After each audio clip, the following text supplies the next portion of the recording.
unwrapping is going might be ambiguous, and we may end up with a wrong sign in our displacement, which would then be at the end an unwrapping error. Right now,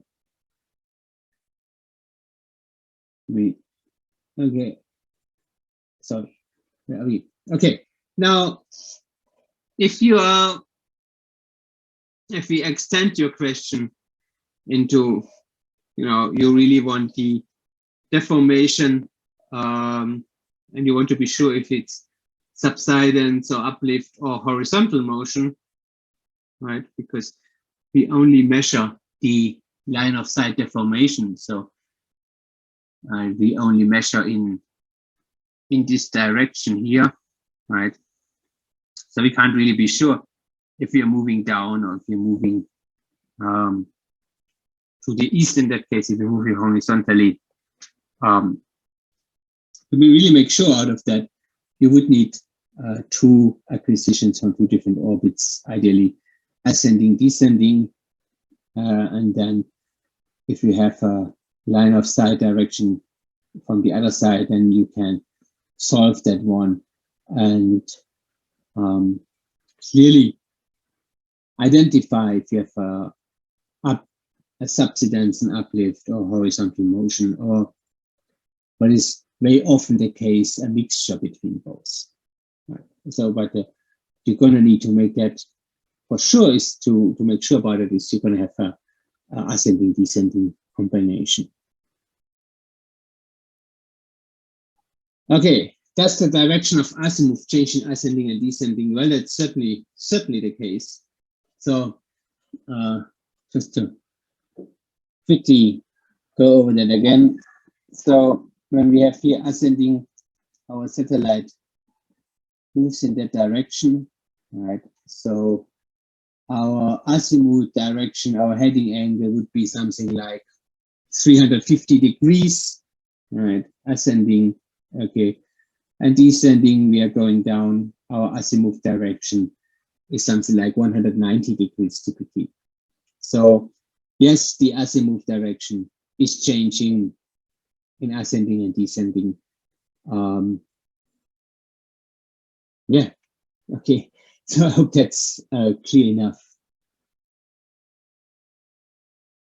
Okay, how to identify the look direction just looking into a SAR image. Now, I would suggest you not to do it, right? Because that means you don't have the metadata, and then you will not be able to do much with the SAR information. But anyway, if you want to do that, best is to identify, for example, a building or another tall object where you can identify the layover direction. Right? This would be layover, or the shadow direction. Right? This is shadow. Okay. So, and then it's rather simple. The layover, right? That building. So it's layover approximately that direction. The layover goes toward the sensor or opposite of your looking direction. So if that's the layover direction, you're going to look in this direction. And similarly, you can look at the shadow. Okay, this is the shadow goes in this direction, right? So the shadow is in the direction of where you're looking. Okay, so if you can clearly identify a shadow or layover, then you can identify the looking direction of your sensor. Okay, so you need to find some building or something topography. This topography, so that you can see layover and shadow. Foreshortening could also work, right? If you identify the direction of the foreshortening, and then you can derive the looking direction. Okay. How to know the value of deformation? Is that manually by counting the fringe? Well, ideally, no, right? Okay. I wanted to make another picture here also inside. Anyway, I know. So I showed you that by counting the fringe for you, in terms of a course, and you can do it manually, right? But otherwise, what we then do is phase unwrapping, right? The same that we use for DM generation, we also use for DInSAR. We can unwrap these phases with the phase unwrapping process. Then we get to the unwrap phase, which we would then use to measure the deformation, right? From the unwrap phase, we can then, sorry, I have to go back several slides. If we have the unwrap, sorry, which one? Okay. Yeah, sorry, if we have the unwrap phase, right, after phase unwrapping, because phase unwrapping is successful, right, and we get the unwrap phase here, okay, and then we can directly derive the deformation value here from the unwrap phase again. What you're gonna get is you're gonna look at the phase difference, right, between 2 points, okay, to derive the, actually the delta D, right, the deformation difference between these 2 points, because you're not going to get an absolute value even after phase unwrapping, because you still don't have the total and absolute number of phase tracks that went through, but you have the difference in that from one starting point in your image to the other pixels in the image. So you're still staying relative to each other, okay? But after phase unwrapping anyway, you can get the deformation difference between 2 pixels just from that equation, right? So the answer again is no, to make it quick and short. Ideally, we are not manually counting them, we are putting it in the phase unwrapper, okay? And then look at the phase values and transform them with that equation to deformation values or deformation differences. If we, for example, define one reference point in the image, we say that point is 0 deformation, okay, and then the rest of the image is relative to that point. We can then rather simply derive these values. Okay, right, and the reason why I maybe asked the question is because I went on and on through the course by manually counting that, but more just to, to demonstrate how that would be done, or how the phase unwrapper, what you gotta get at the end. But in practice, you're not very seldomly doing it manually by just counting the fringes. And if you just want to have a rough estimation, it might be faster. Anyway, okay. How to clarify if it's an error or landslide motion? Well, that's good. Good question, right? There's not a good answer for that.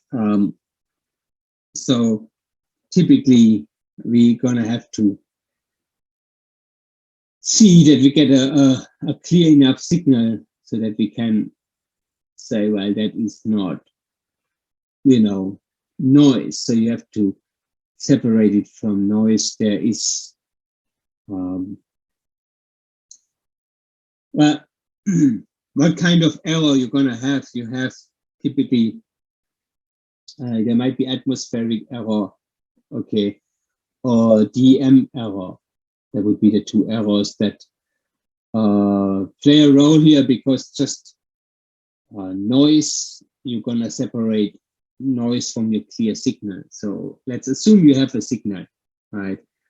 Now, atmosphere, the atmospheric noise, the atmospheric signal is rather long, okay? So you're gonna have slow changes over the image. While a landslide is typically a rather small area. So it's typically, we are not confusing the landslide. If we only look at the fringes, at this moment, I assume you only look at fringes, okay? So typically, we are not really assuming the atmosphere, not really confusing the atmosphere with landslide. So the error source where probably is most dangerous in that regard would be the DM error. And that that's there because if you have a landslide, you typically have a relatively steep mountainside. That also means typically your DM is often not fitting as well as it should. So on that side, you may end up with DM errors, and now you need to separate them. That can be challenging, right? That can also be, at the end, by only looking at the fringes, which sometimes you do in that case, you come to the realm of human judgment, right? You're going to have to judge that. So experience plays a role then, and sometimes also like previous knowledge by knowing, well, there is a landslide there.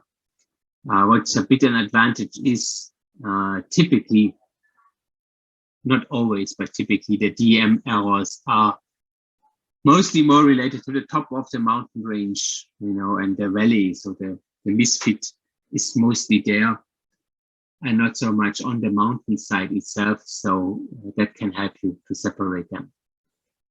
Right? But at the end, it's a case-by-case situation. If you have a very good signal, means if you get very coherent signal, you're gonna see the landslide very, very clear. So the most problem is if you have a rather noisy, incoherent signal to begin with, you may end up a bit in trouble. Anyway, interpreting these fringes for many reasons, not really what we want. Okay, as we come to the human judgment, and we do not like that. Okay, because it's full of errors. Okay, so we'll come and talk today about more methods where we get to numerical values at the end. Okay. All right. If we monitor the movement from glaciers, we're going to have a time series, so we're going to have many images and make, for example, DInSAR about that. So now the question is, because we're using the same DEM, right? Can we say that the DEM errors will be eliminated because we are looking at the same scenes with, at the end, the same DEM error, right?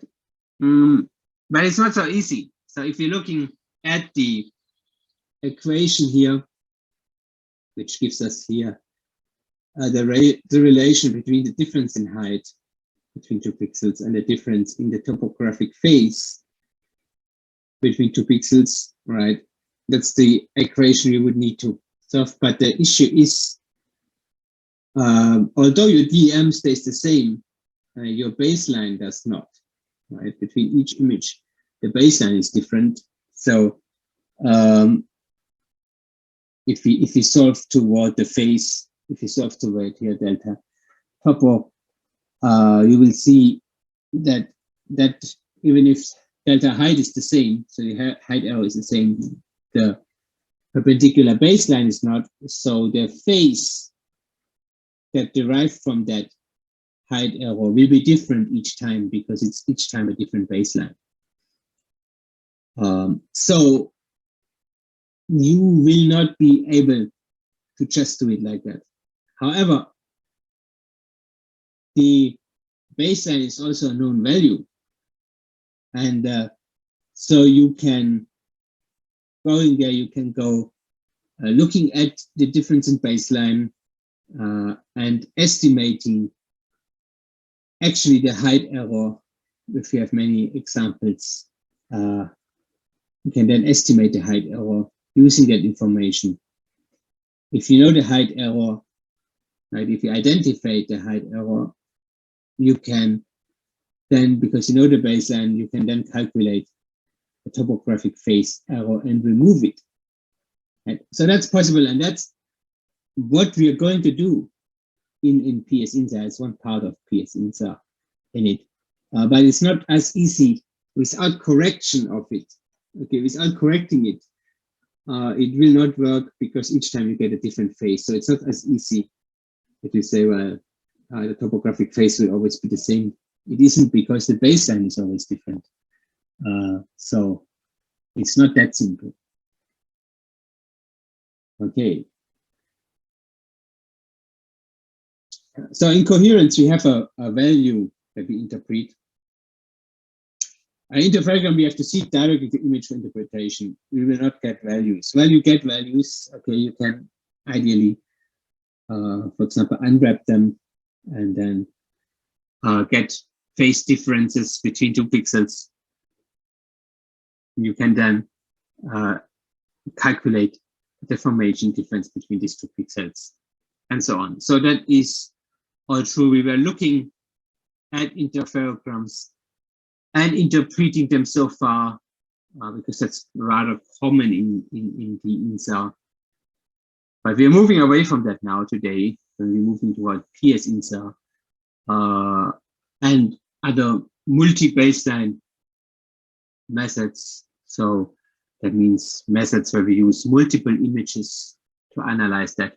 And then we move toward getting values, okay, away from interpretation. We do not want that. Okay, we do not want really to interpret these images. We want to have measurement values, right? And we're gonna get them. We're moving there now. Okay. Okay, how to convert the line of sight deformation into actual deformation or 3D deformation? You see, that was the question. Actually, I should have put these 2 questions together. Right. So I already answered that a bit. What we're going to have is, we have to do that, we need 2 measurement values, so 2 stacks, 2 images from ascending, descending ideally. Then we can here form a 3D vector of these 2 measurements and derive the motion in vertical and horizontal direction, where we can actually then also derive a 3D deformation vector. Right. So if we have 2 measurements, what we then need to do is identify identical points. That's basically a challenging value, because you're looking from 2 different directions. What we typically do is we average over a similar area. So we say, okay, we take the measurements in a certain pixel from the ascending and the measurements in a certain pixel from the descending, and then derive the vector for the values in that pixel area.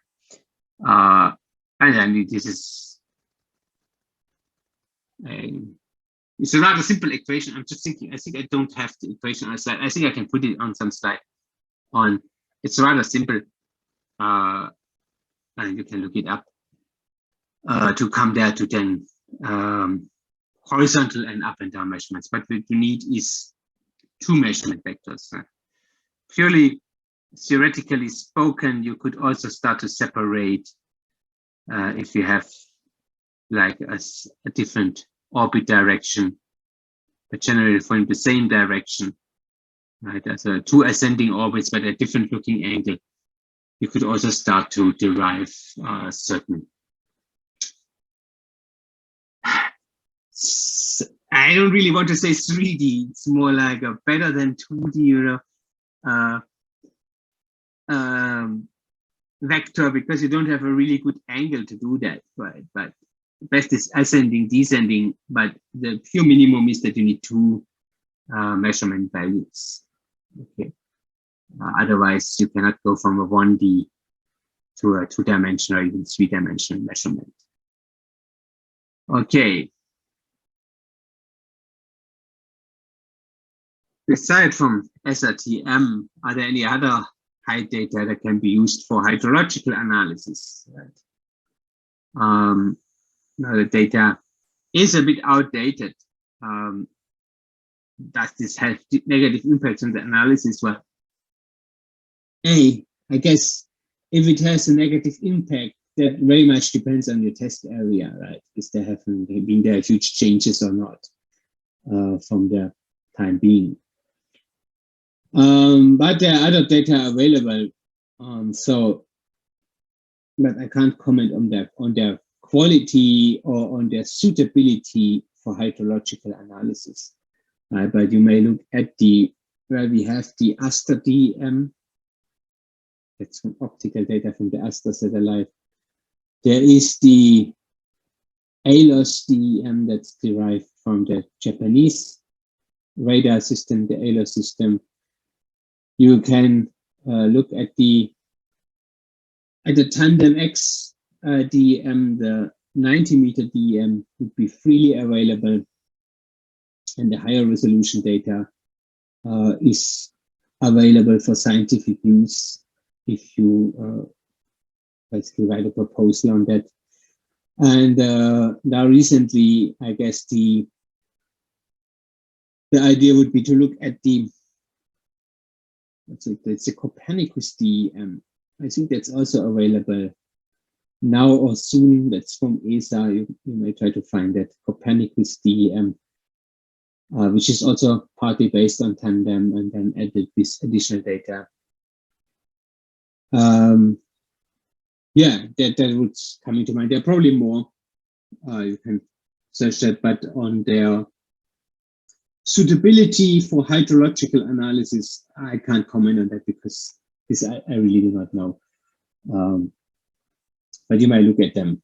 I think the Copernicus DEM is probably the newest one. So try to find that one. Okay. Right. So that has been the questions from last time.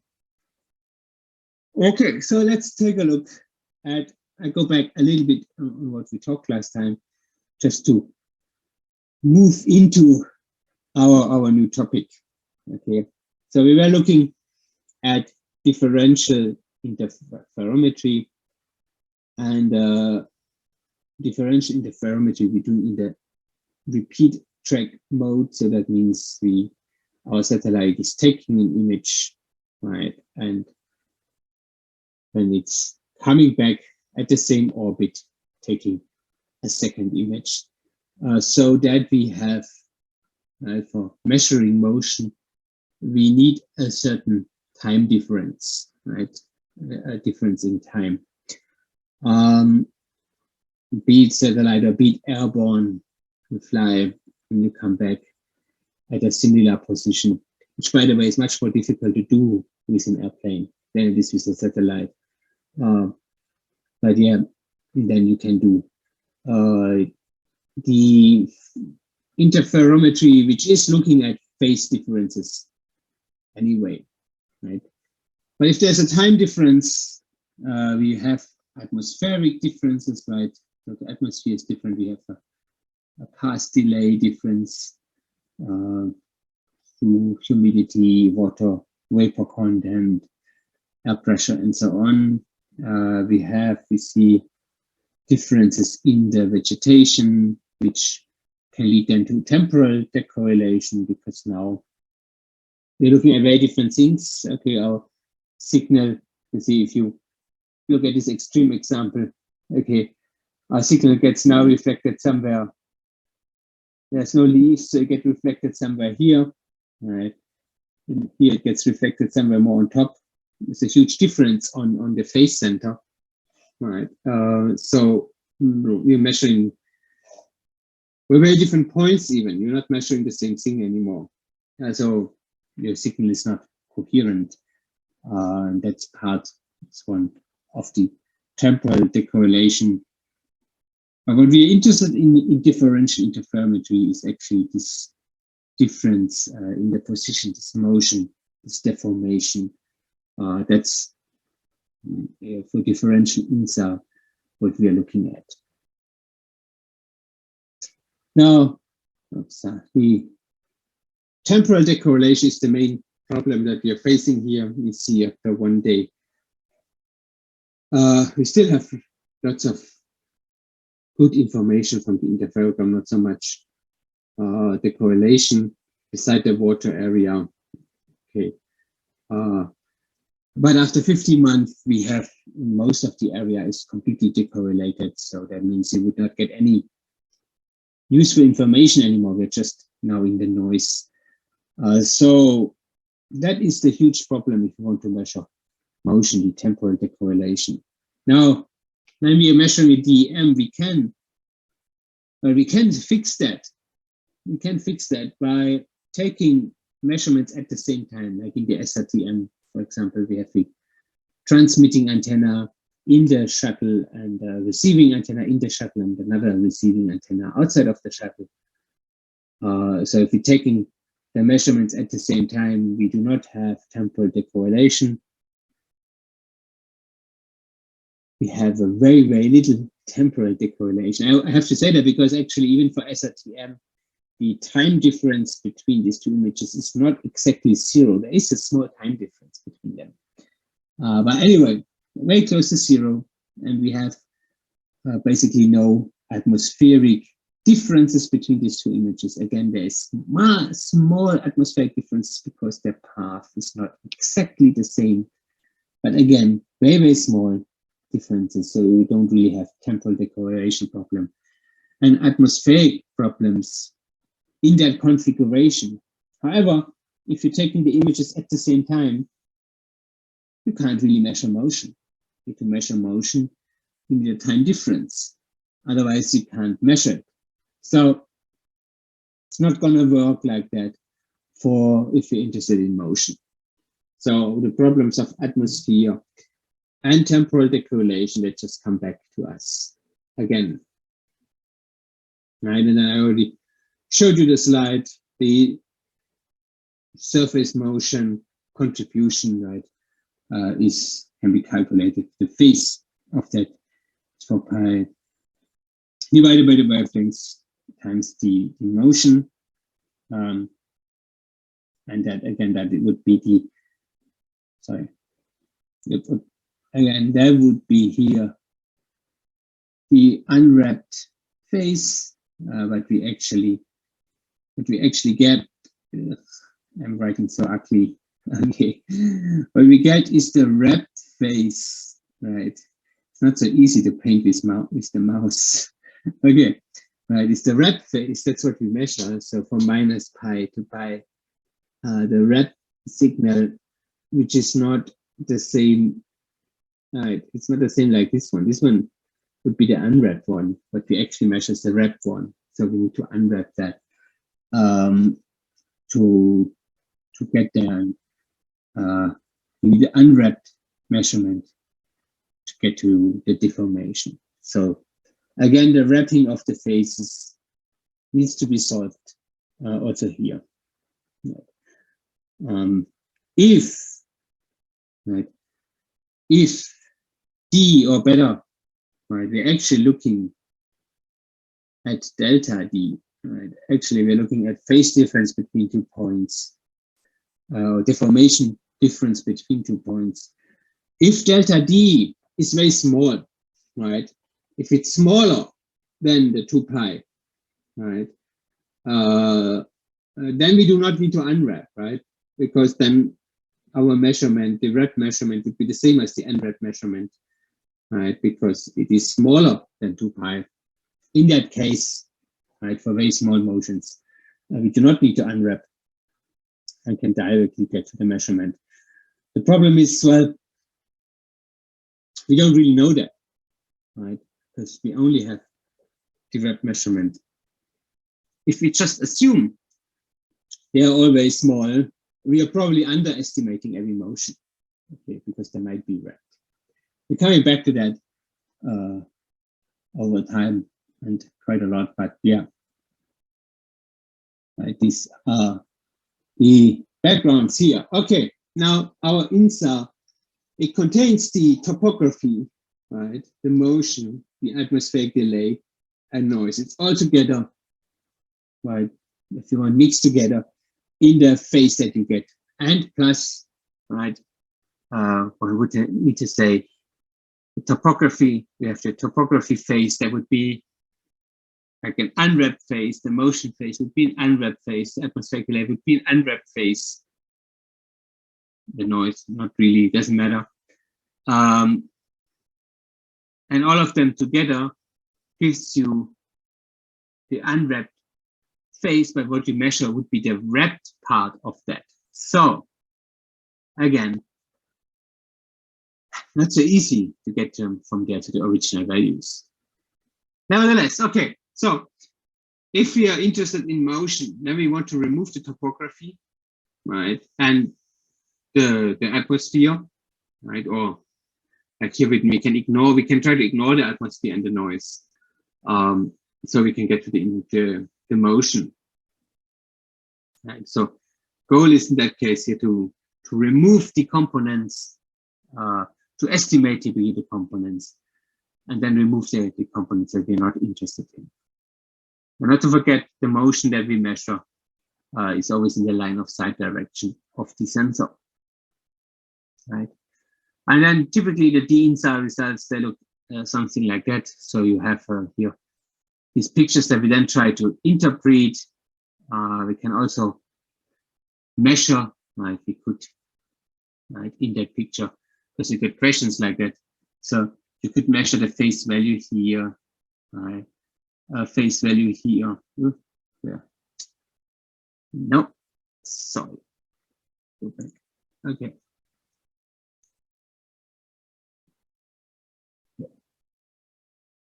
So another phase value here. Okay, and take the difference between these two phase values.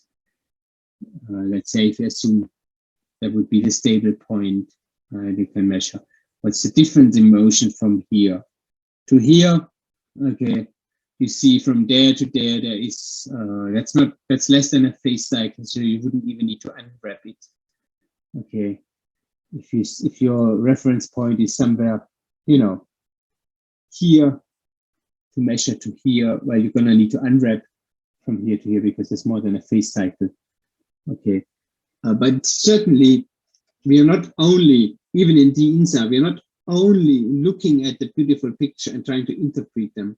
We can also measure in them, especially in unwrapped examples, and then go there and get measurement results also from here. Okay.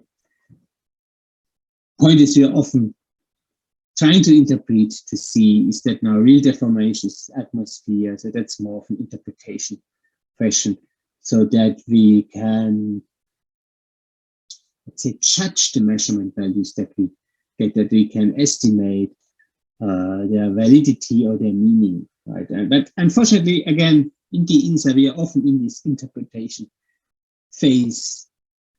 We're working with interpreting images, which is not really what we want, which I also can see from lots of your questions, that you don't really want that. All right, now, again, we have these DInSAR phase contributions, right? They are important. So let me go to flat interferometry phase, that's that one. We can remove that just by the so-called flattening process. I showed you that from DInSAR. That's relatively easy to do, and typically we can do that easily. Okay. Then we have contribution from elevation, displacement, atmosphere, and noise. Well, noise is hopefully small, because here we talk mostly on thermal noise. So the three main components that we have are the elevation, displacement, and the atmosphere. And you see right, if you want to have the phase information, the phase with respect to a given, with respect to a given height difference, can be calculated like this. This is the equation. Right? All the other values are known. We know the incidence angle for each point. We know the range to each pixel, and we know the baseline for each interferogram. Then similar here, if you can calculate the phase based on the deformation. We know the wavelengths so we can get to these values. Okay, so this right. Let me mark these two equations here. The equation of the relation between the difference in height and the elevation phase, right? And here this equation with the difference in deformation and displacement phase. These are two important equations, right, that we're going to need later on for DInSAR especially. Now, in terms of the atmosphere, we do not have an equation to calculate that. I showed you one, right, when we talked in INSAR. We talk about INSAR or also SAR geodesy. You can calculate that delay that is based on weather information like water vapor content, air pressure, temperature, electron content in the ionosphere. So if we would know all these values, we can calculate them. The main problem is we do not know them in the resolution that we would need them. Okay, so we can get these values globally. You can download them. There are different models available also globally, and then you can download them, but the resolution is typically very bad. It's not that bad actually for global model, but much worse than what we would want with respect to the resolution we have in our SAR systems. So we're not really getting there. Okay, that's the main issue, right? You can calculate that, but we're gonna solve that. We're gonna estimate the atmosphere from the SAR data itself. That's the way that we fix that. Okay, so these are the important phase contributions, especially elevation, displacement, and atmosphere. These are the three main components that we're looking at. All right, that was it. That's where I stopped last time, basically. But there are three more slides in terms of the DInSAR that I wanted to show you. What we discussed until now, right, is the function that we call the cross-track DInSAR. Now, but we can also do a long-track DInSAR that makes a cross-track is, right, but in the looking direction of the sensor, right, transmits, we annotate here. So this is the direction we are looking at. Okay, let's see, a cross-track direction, and the along-track direction is the direction our satellite is flying toward. We can also do interferometry in this direction, right? So what we are measuring are these phase differences, right? So when let's say we have here like an X-band system, okay, so our phase wavelength is 3.1 centimeter. In DInSAR, we measure a full phase cycle is half the wavelength, so something like 1.5 centimeter. So in our delta t, in our time difference between our two acquisitions, right, we measure things that are ideally below movements that are ideally below 1.5 centimeter, so that we can get them without unwrapping, right? So we are measuring very slow motion, right? If we think about, we have our satellite, okay, Terasa X is going around, comes back to the same place in the same orbit after 11 days. So the speed of things that we measure would be something that measures about a centimeter in 11 days. Okay, so very slow motion. All right. So really, hi everyone. Something that moves in the area of a centimeter or less than a centimeter in these 11 days. So you can estimate what kind of things you can measure. However, if we have a much shorter delta t, if we have a different delta t, then we can measure faster motion. So let's say we have a satellite constellation, right? We have satellite coming back. We have multiple satellites. Let's say we can make an interferogram after 1 day. So now you can measure something that moves about a centimeter a day. We come back after 4 hours. You would be able to measure something that moves a centimeter in 4 hours. You see, then we would move more towards something like we talked about. We had a question about the glacier and the ice, right? If we have such a short revisit time, we could do that better, right? So what we can measure, right, is a relation between our time difference and the wavelengths. Now, if we reduce that time difference even more and make it very short, and we can measure even very fast-moving objects. So you see, we can actually separate.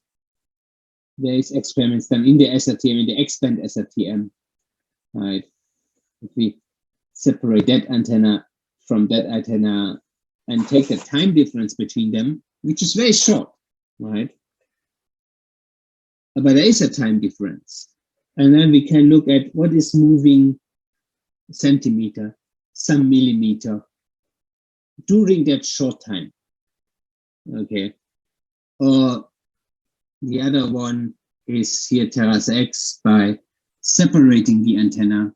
So if you separate what the whole antenna is transmitting, but you separate the reception from the first half of the antenna and the second half of the antenna, right?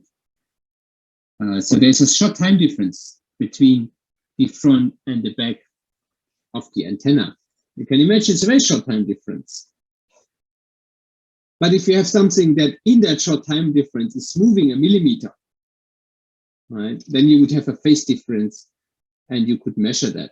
And that's, for example, fast-moving cars. Right? Fast-moving cars, you know, going around on the street, they're moving. And if you, even that's in that short time difference, they are, well, depending on their speed, but they're moving up, well, probably a millimeter.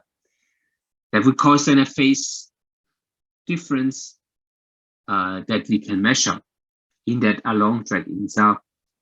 And so by using antennas that are separated along the track, along motion, we can measure motion differences, phase differences caused by within a very short time. So very fast moving objects, and we have some examples on that. For example, a tidal current. I can measure here the it's very interesting part, the motion of the sea, right? The tidal currents here in that area. It's very interesting because it shows you that for that is water. So we have some coherence for this very short time on water, and we can measure here also the motion on water under these circumstances, so that we have a very short time difference, so that the water stays coherent, and we use that. Also, we have the phase difference because this is rather fast moving. So it's a very, very interesting example of you know, how far we can go with SAR and DInSAR measurements here. Or another example is then on the cars, on the motion with a long track interferometry on estimating here the motion of cars.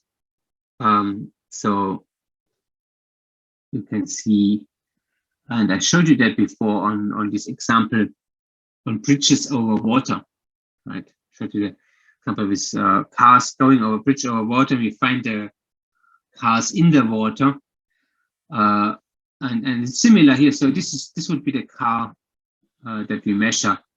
Or this, you see these red ones. They are displaced. They are put away from the displaced away from the road, right? And normally we couldn't find them because they're somewhere mixed.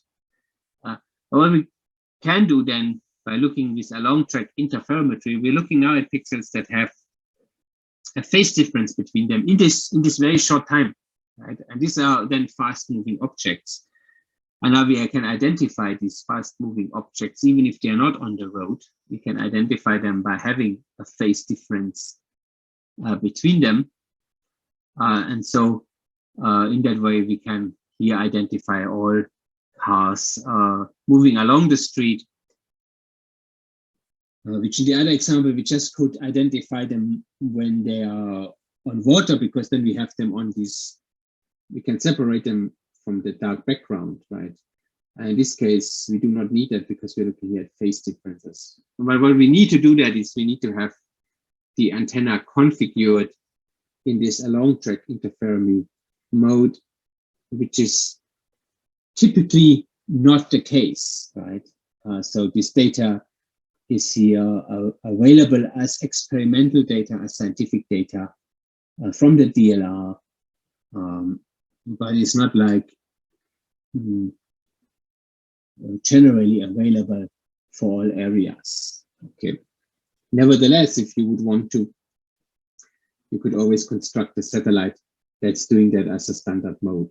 And there are lots of airborne SAR systems that are doing a long track interferometry and these speed and car measurements as their standard mode, mostly for military interest, because you can detect all moving objects, all moving cars, and non-cars over large area. So that is of high interest for security and military applications, right? And that's how it's done, basically, by having the antenna in a long track, configured a long track, so you can measure then fast motions instead of very slow motions. Okay, so to have a short summary on DInSAR here. So when we are combining, making the difference of two complex values, I measure the difference in the phase, right? And we are looking at the phase differences, and we have different things that we do with that. Okay, so this is separated by the baseline types. So let's take a look. So if you have a difference in the angular difference with a cross track, that's InSAR, right? We're looking then at topography making DEMs. Okay. So we're interested in differences in the angle. These differences in the angle for different topography will lead to phase differences based on the topography. And we can use these to get DEMs. Okay. And the other ones, you see, the other ones are delta T. We're looking at time differences. Now, if you have a very short time difference, some milliseconds to seconds, that's what we call then a long track interferometry. And what we do is ocean currents or moving object detection, fast moving object detection. That's right. If we have a time difference from days or hours, that's then called differential interferometry. That would be glacier ice fields, lava flows, hydrology. There you would, most of them you would rather like hours than days because they're moving relatively fast. Right? So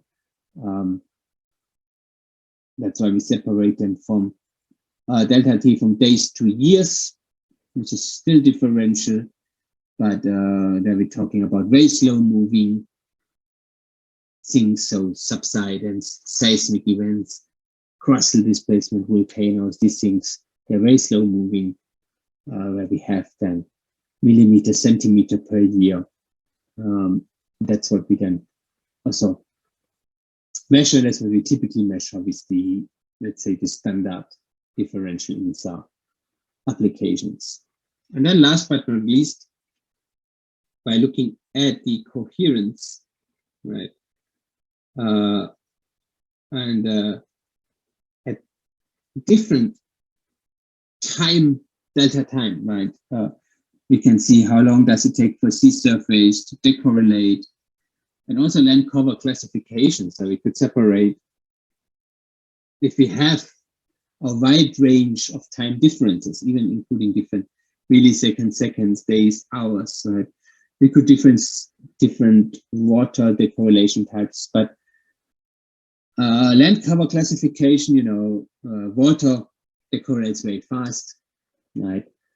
But we can say, well, different lower vegetation decorrelates slowly, high vegetation forest decorrelates fast, urban areas do not decorrelate or extremely slowly.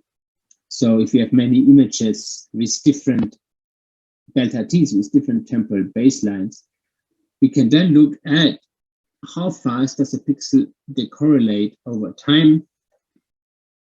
Quite interesting for land cover classification, especially if you sync it also seasonally.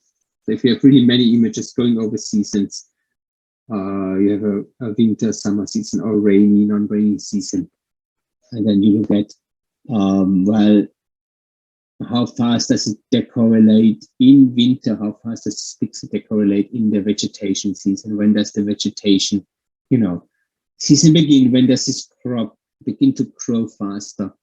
You could really look a lot there, this long time series in terms of land cover classification. And I point you to that because I also think that is still a rather under-researched area, because I believe now with Sentinel, where we really have that data, where you can go, you know, we have now years of data available every 12 days, so you would have seasonal information. Some areas every 6 days, so you, I think, quite well establish some kind of land cover classification over time, which again, I think is under-researched. There could still be more research done in that field. Okay, now that was it from differential interferometry. So we are coming to the next big topic on the permanent scatterer interferometry, which is an extension of the differential scatterer interferometry, differential interferometry. Sorry, and we are looking here again at motion, slow moving objects like subsidence, volcanic activities, seismology, something like that. But over longer periods, and the goal of permanent scalar interferometry is to overcome the problems that we have with the DInSAR. I don't show that slide again, it's boring, you just saw it. Okay, so what are the problems of the dinosaur? Well, that's obviously a typo, that's obviously auto-corrected, and I did not see it. It should mean DInSAR, okay? Right, so I have to change that before I send you out the slides. But yeah, all right, DInSAR, it should mean DInSAR, okay? Okay, so what we have as main problem is the temporal decorrelation, okay? So as soon as we go over a couple of days or months, we lose all correlation over the image. This is a huge problem, so we can't really use DInSAR to monitor over a very long time. We want to monitor over a very long time because these elements like subsidence, tectonic motion, we want to monitor them. You know, these are slow objects, we want to monitor them over long periods of time. So that is very important. Temporal decorrelation is really, well, taking away the applicability of DInSAR here. Then we have atmospheric effects, right? We do not acquire the images at the same time. We can't because we want to have a difference in time, right? So we have atmospheric effects on it, which makes then the measurements and also the interpretation sometimes quite difficult. So what we do with permanent scatter is we're looking at many images. So not only 2 or 3 images, but we're looking at a rather large number of images, what we can call a stack of images. And then we're looking at single targets. So we're looking at single coherent targets that are not affected by temporal and geometric decorrelation, and we call them permanent scatterers. And we use them then to estimate the atmosphere, right, and remove that. And then we can come to the phase contribution in good accuracy. So what we are doing is, right, in terms of temporal decorrelation, we are not really fixing temporal decorrelation. Okay, we are avoiding that. So you see, we are looking only at points, right, that are slightly affected by temporal decorrelation. Okay, so we're looking only at a subset of points. We're looking only at those points that do not suffer from temporal decorrelation. So we're not really fixing temporal decorrelation. We are avoiding it by concentrating on other points. Now, in terms of atmosphere, we are then actually, here you see, we are removing the atmospheric phase. So we're estimating the atmospheric phase and removing that. So this, if you want, this problem we are actually solving, while the problem of temporal decorrelation, we are not really solving, we are avoiding. Okay, so let's take a look on how we do that. Right, I just showed you that phase, that slide again. So, right, this is better. Okay, so when we're looking here, right, at this image here, so you see there's a lot of noise on the left side. It's a very noisy image, right? And in the middle, we are only looking at a few points. So these are the stable points, the so-called PS, the permanent scatterers. Okay, so these are the points that are not affected by temporal decorrelation. And if we're only looking at them, now we see a structure, right? While on the left side, it's only noise. If we're only looking at these stable points, we see a structure. We can interpolate between these points to get to a deformation signal, or to fringes, right, if you want. So on the very left side, because of the noise, the information is there. You know, it's the same points. These PS points, they're in that noise. You just can't see it, right? Because there are so many non-stable points around it. But if we are finding the stable points, if we're able to do that, and then only looking at them, then we come to extract useful information out of the noise, right? Which you will not be able if we cannot separate them, right? If we don't know which point is stable and which one is not. Okay, so we're looking at those PS points, points that we can observe over long periods of time that stay coherent, right? And we are only looking at the phases for these points, and then we can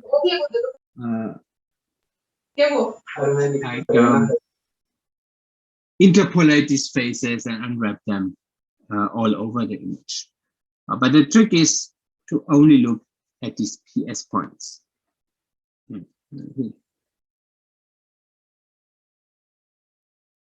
Right. In that, let me see. Okay. In that PS point definition, there is one more important part in the definition of a permanent scatterer. So originally, we defined them as being coherent over long periods of time. However, we add one more definition to them. We say also they have to be point scatterers. So we define them as having to be point scatterers. I showed you in DInSAR the difference between point scattering and distributed scattering. So PS is a point scatterer defined as having only one strong scatterer per resolution cell. So only one scatterer that is so strong that all the background scatterers, there may be more, but from this one scatterer is dominating. Okay, his backscattering is so strong that if there's other small objects in the pixel, in the resolution cell, it doesn't matter. The signal will be dominated by that one scatterer.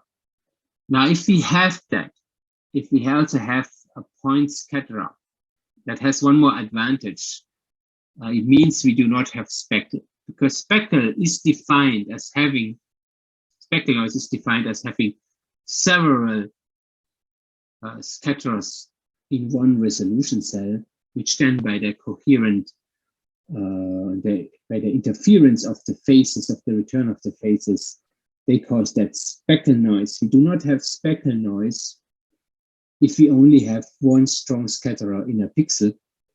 Therefore, for PS, we define them as being point scatterers. So we're looking also that we only look at point scatterers. They do not suffer from speckle, so we do not have speckle error in our phase measurements. So we have the measurements of point scatterers. And if we go back to the slides, which I still have to send you, say that they actually can go back. If you go back then to the slides from interferometry, right, you will see that we separated distributed scatterer and point scatterer. And for exactly that reason, right, because when we have then a point scatterer, a PS point, we get what we call a deterministic scattering. So we do not have speckling, we do not have speckle noise, we do not have temporal decorrelation. Our pixels stay coherent over the whole time. That is because we define the PS. Like the PS has to fulfill all these criteria to be considered a PS, right? So we then have a measurement that is deterministic. There is no speckle noise on it, so we do not need to correct for that. We do not need to do averaging. We do not need to do statistics. We do not get an expected value. We get a deterministic measurement, making our life so much more easier and our measurement more precise. So that is the other point of a PS point. A PS, a permanent scatterer, is also a point scatterer.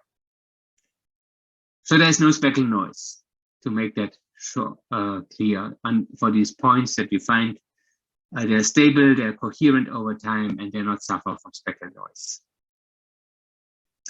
Now from that, we can get to the atmospheric phase screen, right? So we have images taken at different times. So they have APS differences, they have differences of the atmosphere, right? But because we have a number of images, we can estimate that we can interpolate it if we have a dense enough number of, if we have enough points, if we have a dense enough network, right? Enough points per square kilometer, as it says here, 5 points per square kilometer, something like that as minimum, then we can estimate them and remove them. And we are doing that because we know something about the atmospheric phase screen. We know that the atmospheric phase screen will change slowly in space, right? So if you go from one pixel to the next, the atmospheric phase screen will be similar. There will not be jumps, right? If you go out in the weather and you walk a bit around, there's not going to be a jump in the weather situation, right? You're not going to have suddenly, strong rain and then 2 meter again. There's no rain, 2 meter again. There's strong rain, right? That is typically not happening. That would be very, very uncommon. Okay, so we can say the atmospheric phase screen is related in space. From one pixel to next, it is related. But we also say it's not related in time. So from one image to the other image, there is no relation. We say that because there's a huge time difference between our images, right? There is, like in TerraSite, it's 11 days. Okay, Sentinel is 12 days, something like that, several days time difference. And from 10 days time difference, we can say, well, the weather from today to the weather in 10 days, who knows? There's no relation. It's unrelated in time. If we have images that have a much shorter time difference, a much shorter baseline, okay, for example, airborne systems or also ground-based systems that are on the ground, that probably take a SAR image then every couple of minutes or every hour. We would say differently, right? And we would also say, well, probably, from 1 minute to the next, even from 1 hour to the next hour, the weather is probably still related. Okay, right? So then we would also say, if we have a situation like that, we could also say, well, it's also related in time. We say it's unrelated in time because the time difference between these two images is rather large. We talk about days. And as we all know, from today, the weather today to the weather in 10 days, that's probably unrelated. Okay. All right, so let's take a look at the processing step by step. PS processing is a large multi-step process. So we start with SAR images, right? Many SAR images. So we would say, as a rule of thumb, at least 20. Okay, better more. Okay, these images are here set in time and the spatial baseline and temporal baseline of these images, right? So this is quite a lot of images. We then select one master image, okay, and then we co-register all images to that master image. We then take a DM, right, and then we take the differential interferograms, right? So we remove the DEM so that we remove the flat earth and the DEM so that we have only the motion left plus DEM error plus atmosphere. All right, then we take the first PS selections. So we take a subset of the PS points. We form then a sparse grid between them. We use that to estimate the atmospheric phase screen. I'll show you soon how we do that. And then we remove it. Right. So first estimate it, then remove it. And then we can do time series analysis for each of the PS points. Then get to a displacement field estimation. Right. So you see, it's a multi-step process where we use many images, then generate also many differential interferograms to then get to our displacement field generation. Okay. So, okay, let me delete that. Now, the first question that comes up would be, well, it's all nice and good what I'm telling you, but how would I know which pixel is a PS point. Right? How can I know that? Right? I look at that noise. Right? I have no way of knowing. And we can do that by looking at many images. Okay, we need a large number of images, again, ideally 20 or more, to identify the stable points over time, over a set of images. And there are many ways to do that. Okay, so there are many approaches where we can say, well, this is a stable point and this is not a stable point, but the standard way in DInSAR processing is the amplitude distribution. So we're looking at the distribution of the amplitude over time. So we are looking here, we want a point that has a high amplitude and a low standard deviation of the amplitude over time, right? That's also a mean standard deviation ratio much larger than 2. So like in this example, the blue histogram. Now, why are we doing that? Right? Because actually we want what we actually want is phase stability. What we are looking at is amplitude stability. And the reason is that it's easier. Okay. Now, looking at the amplitude stability, so looking at a point that has a high amplitude and a low standard deviation of that high amplitude, is easy and is a valid estimation of phase stability for points that has a high amplitude.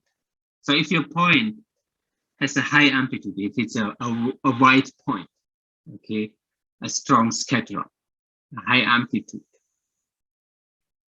If this point also has a, a small standard deviation of the amplitude, so if the amplitude is not changing much, right, that's a very good indication of a stable phase as well.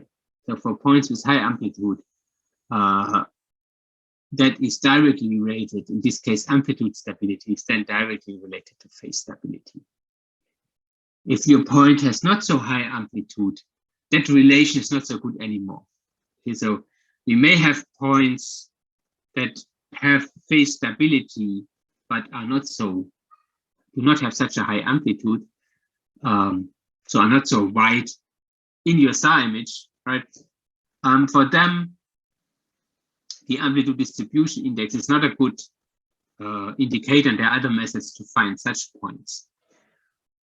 But for points with a high amplitude, it is a very good indication of PS. And typically, as we are looking at point scatterers have a dominating the scattering in their pixels. So they need to be bright. Okay, you need to have one strong scatterer so that you dominate the background. So in that case, it is a rather logic and meaningful way to analyze only the amplitude. Again, language skills. There is more than one method to look at your PS points, and we talk about these different approaches. And some approaches do also or mainly look at the phase and the phase stability. But the standard way is looking at amplitude stability for points with a high amplitude that have very small standard deviation of that amplitude. We say these are PS points, or actually typically at that stage, at that very early stage, we call them PS candidates, because we are now not sure if they're really stable points, but we say, well, that's a pretty good candidate to be a PS point. Another advantage to do that based only on the amplitude data is that if we do that, we can do that as a very first step and do not need to process the phases yet. So we do not need to process the differential interferograms for all points, right? We could select our PS candidates first and then calculate the differential interferogram only for the sub of these points, so not for the whole image, but only for this PSC, which would save us also calculation time. Okay, so that's one way to identify PS points or PS candidates, right? All right, and then now we are looking at these different phase components. So we are looking here, right?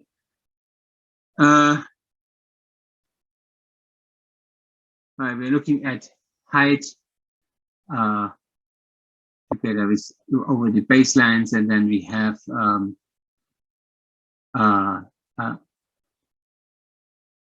right, we have relative velocity, average relative velocity estimation of linear velocity.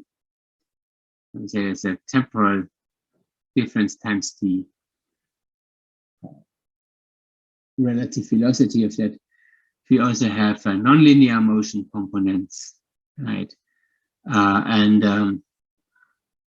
Also, we are gonna have, if we estimate all of them and remove them, we're gonna have these phase residuals, which can be related to the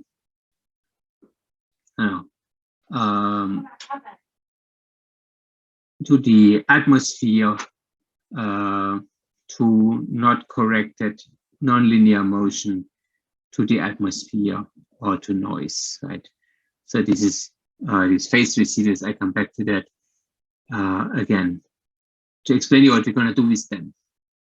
Okay, but just here, they're mostly related to, well, elements that are nonlinear if we don't estimate them correctly, or elements of the motion that we do not estimate correctly, the atmosphere, well, and plus noise. Right? These are the elements that we do not estimate them correctly. Okay. Move my drawings. Okay, so elevation error. So we have an elevation error, right? A DEM error. Again, we remove the DEM, right? We remove the topographic phase estimated from the DEM, but it's not going to be perfect. There's going to be an error. However, the elevation, right? The error of the elevation, that is related to the baseline, right? That is a function of the baseline. So the height, there is the phase related to the height, or from the DM error, or from the height, as ever you take it, right? That is have a relation to the baseline. We saw that in the equations before. For the topographic phase, the baseline is in the equation, while it's not for motion, right? So if we can separate a part of the phase that is related to the baseline, then we separate the part of the phase that is related to topography, right? Which we can then use to estimate the DM error and also remove it. Now, the motion, so if we estimate a constant velocity, if we say we have a linear motion, a constant velocity over our image, then we can form a function, right? We know the time difference between each image, okay, from one image to another. So we can estimate, and we can set up a function that says for this time difference with this velocity, the overall deformation would be so many millimeters, and based on the equation that I showed you, that would correlate to a given phase, right? So if we assume a constant velocity, we can again set up such a function because we know the time difference. So we would know for this velocity how much overall deformation would be related after a given number of days between them, right? Okay, right.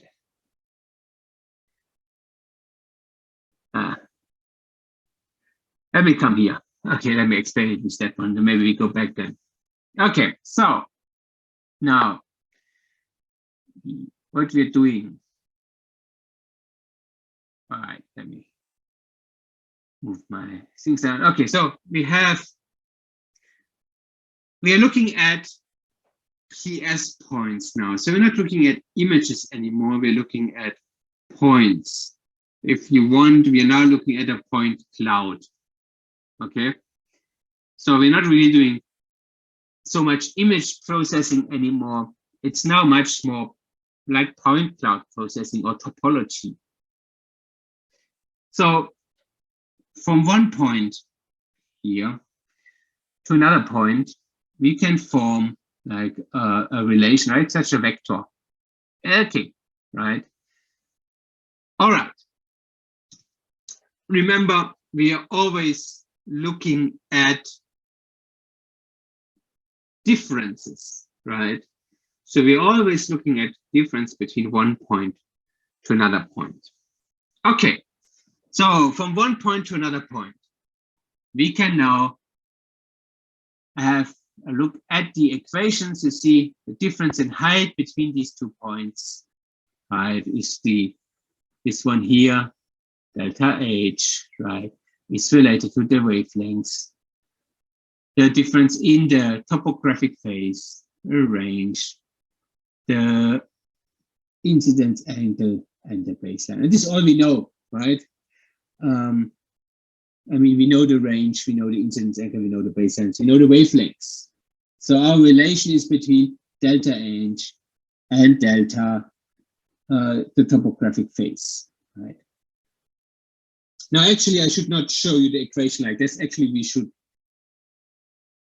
solve it toward the topographic phase as a function of the others, okay, because that's how we actually calculate the common steps, right? So for a given height difference, we can calculate the given phase difference, okay?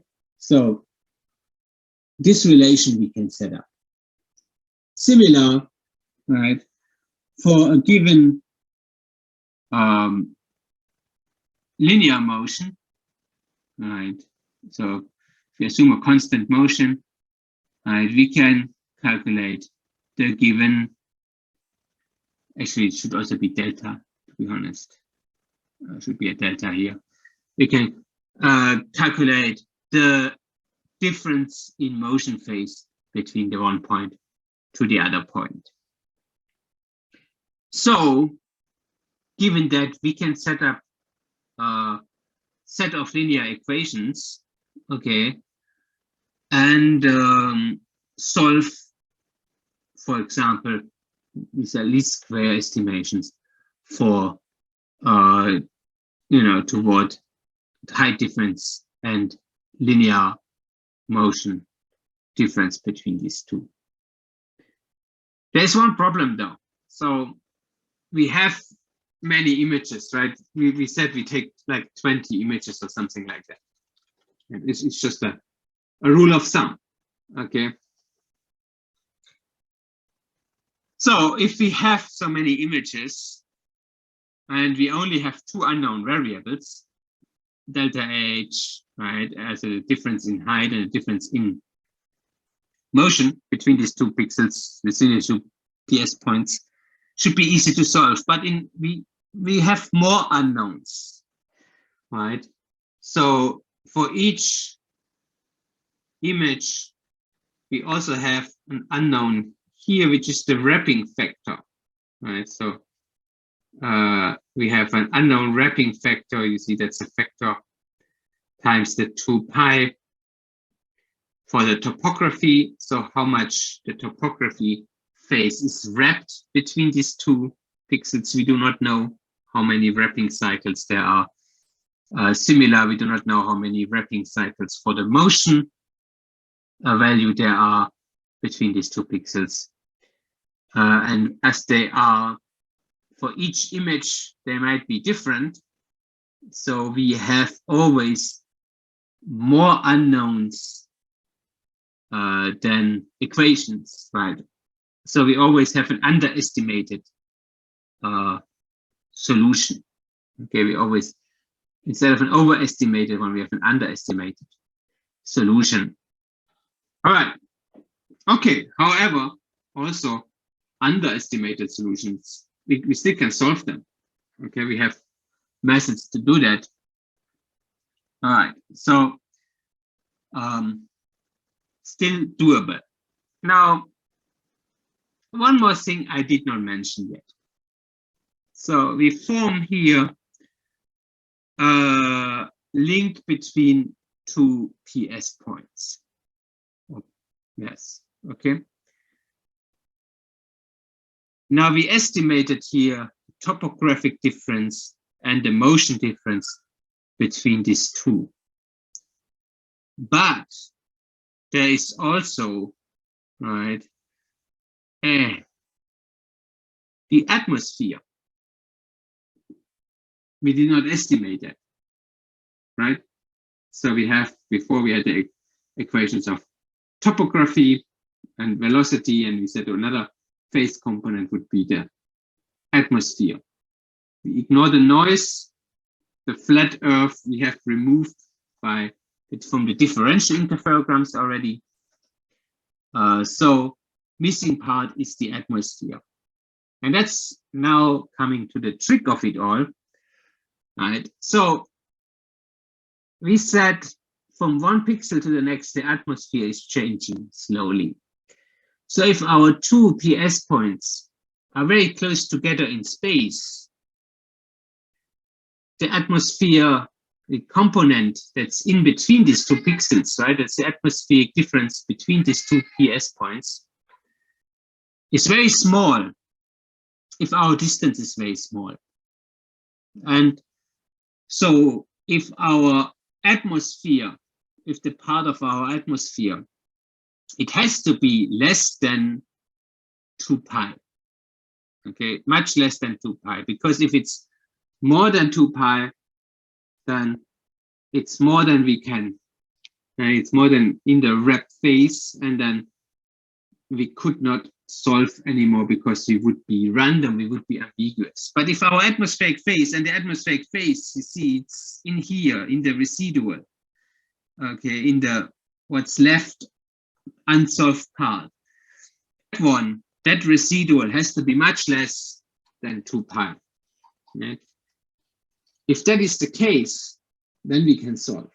So if our 2 points are very close together, and typically we say less than 2 kilometers or less than 1 kilometer, then typically the atmospheric phase difference from one point to that point is the phase residual of that is much less than 2 pi, much less than 1 pi even. So in that case, we can solve for them, right?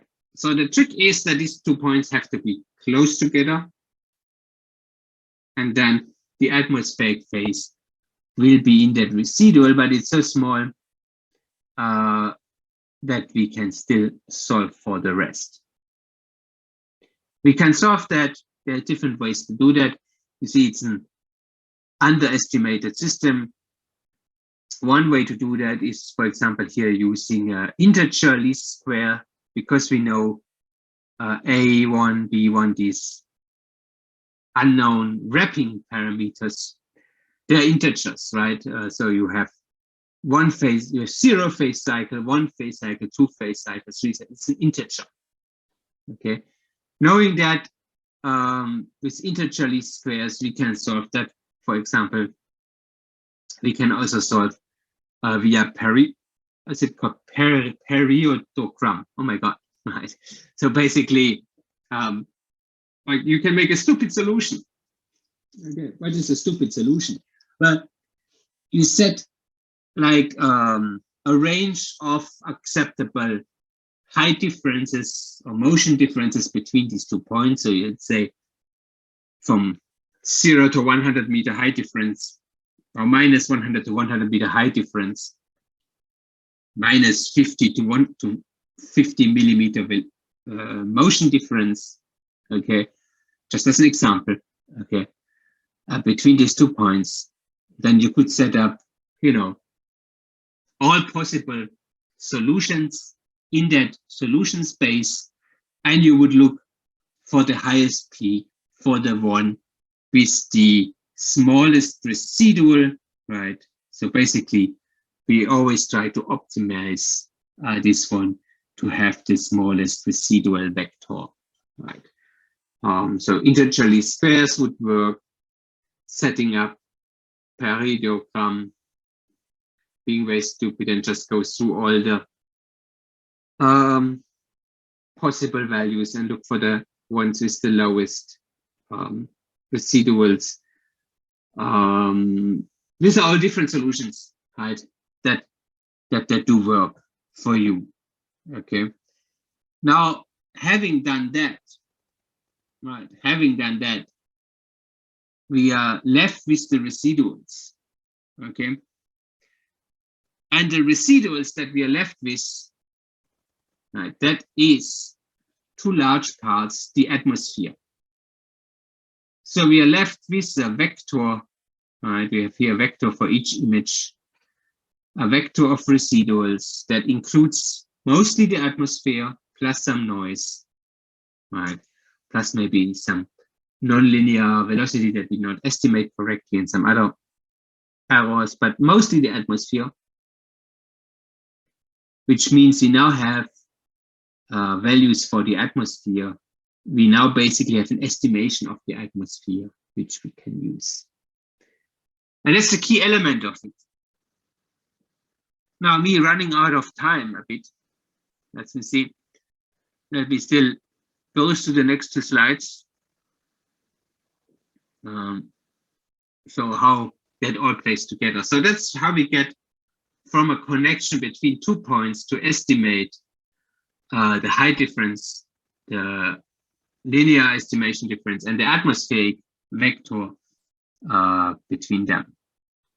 Okay, so what we are doing is we're starting with these points. Okay, then we form a network between these points. This example, just the Delaunay triangulation. We could also make different networks or multi-layered networks, you know, with points more far connected and layers of points connected more closely. You can do different things, right? Up to the, you know, it's topology at the end, right? You can use there many methods from topology. All right, we form a network between them. And for each of these connections, we can now estimate, as in the method of the last slide, the height difference between them, the velocity difference between them, and the residuals of them. So basically the atmosphere part between them. So this is the difference here each time along such an edge. Okay, so what we estimated in the last slide was the difference between these 2 points. So it's a difference along an edge, a vector actually, because this vector has a direction, this edge has a direction from there to there, right? Or from here to here, this one has a direction. Okay, so here I give you the height difference. So from that point that I just painted to that point is a 10-meter height difference. From that point, that direction is minus 15 meter. And similar, we would have such vectors for the velocity and the residuals. I just didn't show them here, you know, to make the slide not too overloaded. Okay, so for each of the connection, we estimated these values, right? And again, these connections need to be short, right? So we connect the closest points. That's typically so why we use Delaunay to connect the closest points. Okay, they need to be shorter than 1 kilometer, 2 kilometer, so that the atmospheric difference between them is not too big, so that we can estimate them atmosphere free or with very little atmospheric influence between them. All right, now after we did that, sorry, I have to, this always, okay. Now after we done that, we do estimate, we do define basically a reference point. So in this case, we said this point here is the reference point. Okay, so that's this point here on that side. And then we follow these edges, right? So you see that point here is 10 meter, right? And then you see this one is in this direction is minus 10 meter. So in that direction upwards is 10 plus 10 meters. So this point here is 20 meter, right? And so on. We follow them through all the points along this network. And now for each point on the network, we have a height relative to our reference point, which we define to be 0. Or if we know the true height of that point, we could also start from the true height of that point and then follow the network. Okay, but typically, okay, we set it to 0. So for each point now, for each PSC, we have the height with relation to the reference point. We're going to have the motion, the velocity in relation to the reference point. And we're going to have the residual vector, okay, the residual vector in relation to the reference point. And there's one more thing what happens, right? You see, because we just follow always on these edges, and the differences on the edges is typically not so high in velocity. And height often, depending on if you're in urban area, it doesn't matter, especially the atmosphere, the difference is not so high. But we can also call that whole process here an unwrapping along edges, okay? Because we are going along the edges. You see, if we look at the atmosphere, okay, the atmosphere from here to here, we said it's less than 2 pi. Okay, that was like one of our requirements. So that is like less than 2 pi. So from there to there, the unwrapped and the wrapped values are identical if we go along that edge. But now here we start again, right? And we go to the next edge, right? And we have another residual vector here. We can also call this process an unwrapping along the edges. So what we're doing is we also unwrap these residual values here along the edges. So when we go from our reference point then to another point more far away on the edges, okay, that point, right, isn't that point here, that point on the edge, right? We get then an unwrapped residual vector there with respect to the reference point. Okay, and now this unwrapped residual vector, we're looking at that, we are saying, well, you know, that's mostly atmosphere. So what we just did going along the edges is we just unwrap the atmosphere along the edges. And now we have along the image the atmosphere, the unwrapped atmosphere, which we now can remove. We do one more step though.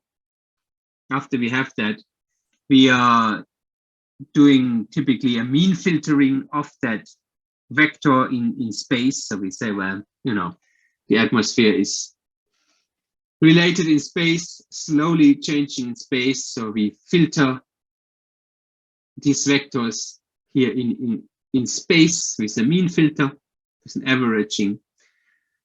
And we said it's unrelated in time. So in time, you see we have a vector. I told you we have a vector, which is a vector in time. Between these different images, they have a different acquisition time. So it's a vector in time. We use a high pass filter, an edge filter, right, in that direction. And that is then what we use as atmospheric phase, which we then can remove from all the points. after we removed the atmospheric phase. Right, the last step is after atmospheric phase removal, we again do the whole process for all points. Okay, I'm still gonna manage to finish on time. Okay, so we're gonna here from that reference point. Okay, we start the whole process again. We start all over. We throw away all the values we estimated. Actually, at the end, we only keep that atmospheric value. After we remove the atmosphere, we start from that reference point, and then we connect to all other points directly. So even the points far away, we connect them directly, even points very, very far away, right? We would connect them directly because now there is no atmosphere anymore. Okay, we removed that atmosphere. We estimated the atmosphere over these edges here. We removed it. Now we make from the reference point, again, we start at 0, basically. We forget all the values we have.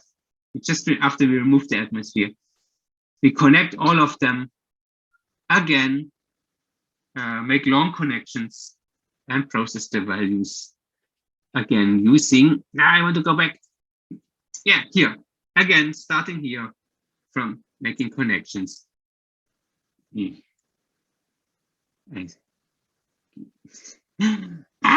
this slide is what I want. Okay, again, then from this point, let's say this is the reference point now.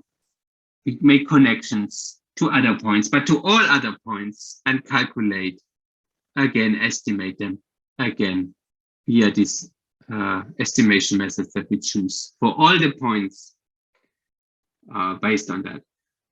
And now we can do that even for very long connections, points that are very far away.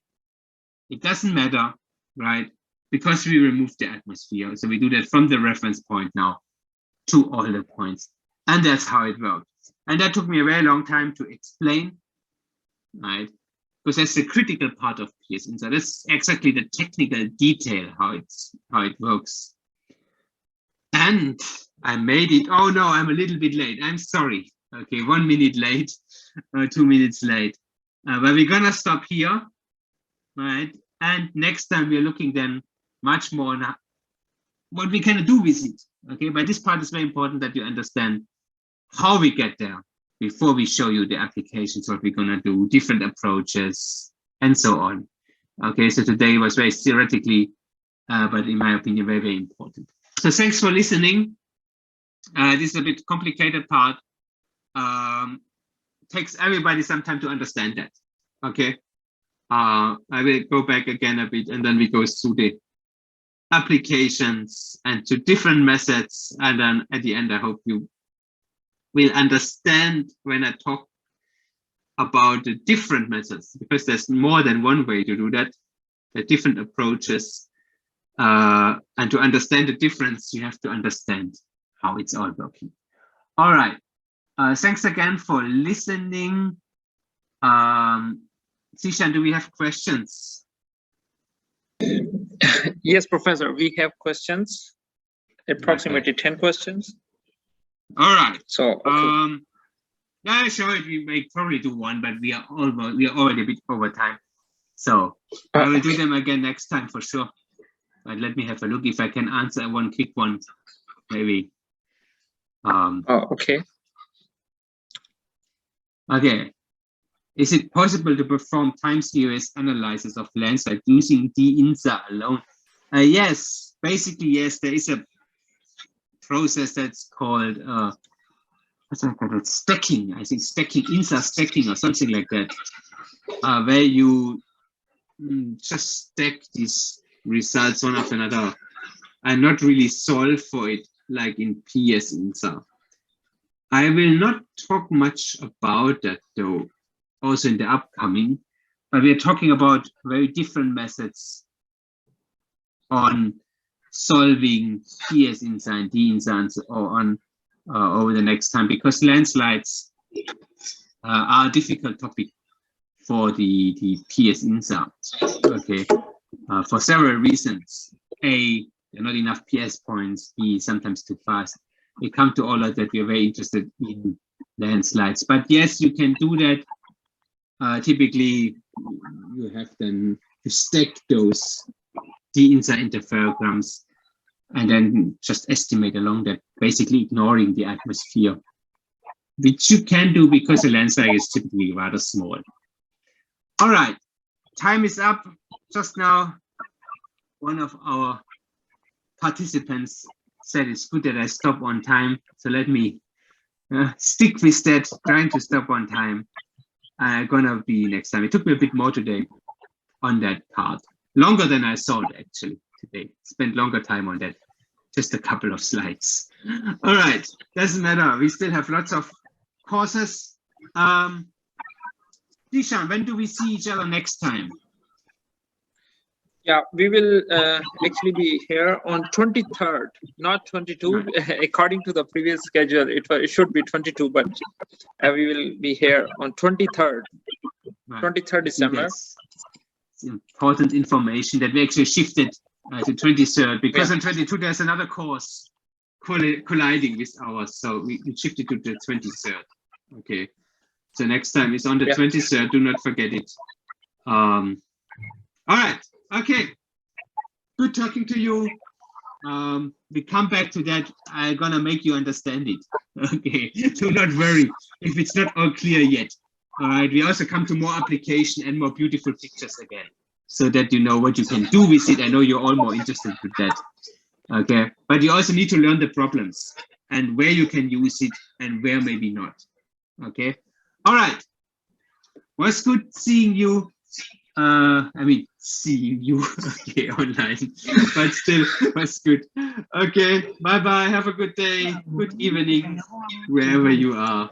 Enjoy. Thank you very much, bye. Professor. Bye bye. Goodbye. Bye bye.